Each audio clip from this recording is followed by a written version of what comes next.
Assalamu alaikum.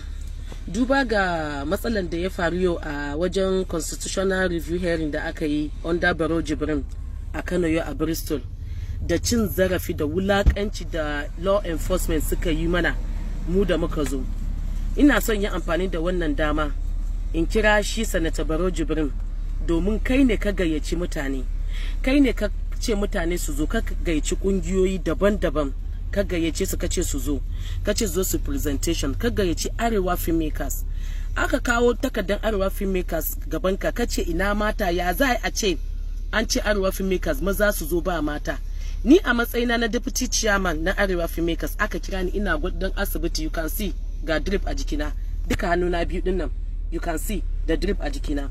Aka kira ni aka ce mun in zo domin Baro ya ce ya za a ce duk yawan Arewa filmmakers a ce wai maza ne kadai suka presentation, cewa ya kamata a ce da mata. Ina kwance ba ni da lafiya, za ku iya gani yanda fuskata ta yi, ba ni da lafiya. Na tashi na ce to ai bai kamata a ce an yi haka ba. Muka tawo, mun tawo ma aka ce ba parking space a waje, muka yi parking muka tawo da gudu. Aka ce to already takaddamu yana an yi presenting, mu ake jira mu shigo. Aka sa mutane su zo su dauke mu daga ciki cewa mu shigo domin mu ake jira. An ga maza ne ba a ga mata ba, amma security law enforcement suka mana wulakanci. Shi daya wanda yake bakin kofa yace ɗaya daga cikin mu wai fuskarta bai masa ba, wai fuskarsa bai masa ba, dan haka ba za ta shiga ba. Ya dawo wani kuma nazo nace please excuse me, an zo daukan mu, an ce public hearing kuma we are invited. Ga letter da aka invited din Arewa filmmakers, ni am a filmmaker, kowa ya sani. Ga takarda da aka invite din mu, gashi an ce public hearing. Sannan kun ce ku sai kun ga dama kun yadda ma mutum zai iya shiga sannan zai shiga. Aikin ku ya ba ku dama na DSS, ya ba ku dama cewa in kuka ga cewa mutum bai muku ba ko yanayin mutum bai muku ba, in kuka ce bai zai yi abu ko bai zai shiga ba, to aikin ku ya ba ku wannan dama. Bomb muka dauko, bindiga kuka gana ta tare da mu. Ɗaya daga cikin ku yayi mana wulakanci, yayi mana cin zarafi, ya tube mata tsirara, a wajen program din na Baro Jibrin. Sanata Barau, kai ka gayyace mu, kana da mata, kana da ƴaƴa mata, kuma kai shugaban mu ne, kana shugabanta Najeriya gabaki daya.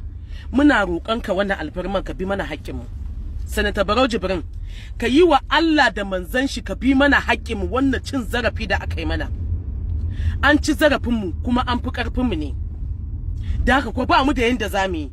Amma muna roƙon ka a matsayinka na shugaba mai adalci, wanda aka ce ba ka son a ci zarafin mutane, a ci mutuncin mutane, an ci zarafin mu. Da haka muna roƙon ka, ni to my own already my lawyer is in control, because na ga na briefing din lawyer dina duk abubuwan da aka yi mun, da duk wani evidence da nake da shi a hannu na ga na mika wa lawyer na. Amma to other people da ba su da lawyer, da ba su da yanda za bi musu haƙƙin su a public hearing, da ba wai waje ne a matsayina na Najeriya. Ina ce a constitution na Najeriya ake so a yi review, ina ce I want to be part of it. Ba wanda ya saya hana ni. Ban zo da bindiga ba, ban zo da wuka ba, ban zo da bomb a jikina ba. Kuma wanda yake abin nan, wanda muke party ɗaya da shi ne, balle ma a ce wani party ne ya gayyace ni in zo ko in bata musu abin ko in yi wani abu ba. Amma aka yi mana wannan cin mutunci da cin zarafi, aka wulakanta mata. Wai ya za yi ma law enforcement ya ce fuska mutum bai masa ba, da aka ma bai zai bari ya shiga ba, because Senator Baro Jibrin, an ci an yi wa mata wulakanci a wajen na ka gayyace mu. Senator Baro Jibrin, ka bi mana haƙƙin mu, ka nuna mana kai shugaba na gari ne, ka bi mana haƙƙin mu. Wulakancin nan da aka yi mana, ka bi mana haƙƙin mu, ka bi mana haƙƙin mu. Senator Baro Jibrin, ka bi mana haƙƙin mu, ka bi mana haƙƙin mu. Senator Baro Jibrin.